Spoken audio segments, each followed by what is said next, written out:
This is the mark of true faith. Are you living your life? I mean, all of it is invested in what God has said in this Word. And this is your life. This is where it rests. This is where your hope is. It's in the words God has spoken in this book. You've rested your soul here. You've rested your all here. Your trust, your confidence, it's all on the words that God has spoken.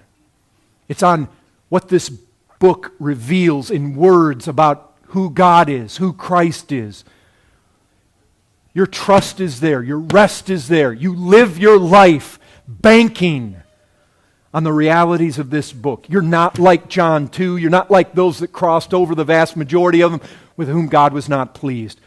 That you only believe what you can see. You're only going to believe God that He's going to give us a building after we get one. You only believe God that people get saved actually in this world at this time through the preaching of the gospel after you see them saved.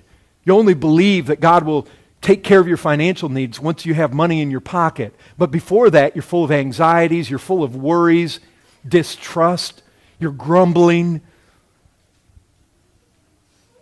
Look at this. All we got to eat is manna. Would have been better off the way it was before. Listen, you listen. There is opportunity, like we talked about before. There is opportunity to return. If you really believe what's in this book, you won't go back, because what it says in this book it's outstanding. It's the most glorious, it's the most magnificent truths. It presents the most beautiful, precious Christ, the most glorious salvation, the most anticipated eternity.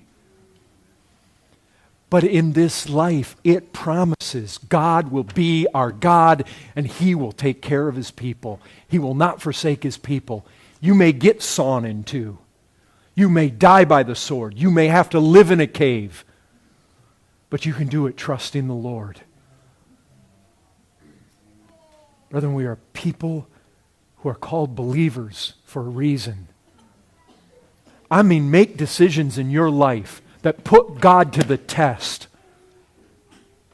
in the promises here. That's never presumption. To put God to the test based on its presumption when you trust God, when you expect God to do what He's never promised to do. Those people that went into Canaan after they were told not to, that was presumption. Jesus Christ, if He would have jumped off the pinnacle of the temple, would have been presumption. But to expect God to do what He's promised, that's never presumption, that's faith. Amen. And you should take what He has said in this book, and you should memorize it, you should know it, you should plead it, and give God no rest until He does what He promises to do. Live your life on this. Rest in these promises.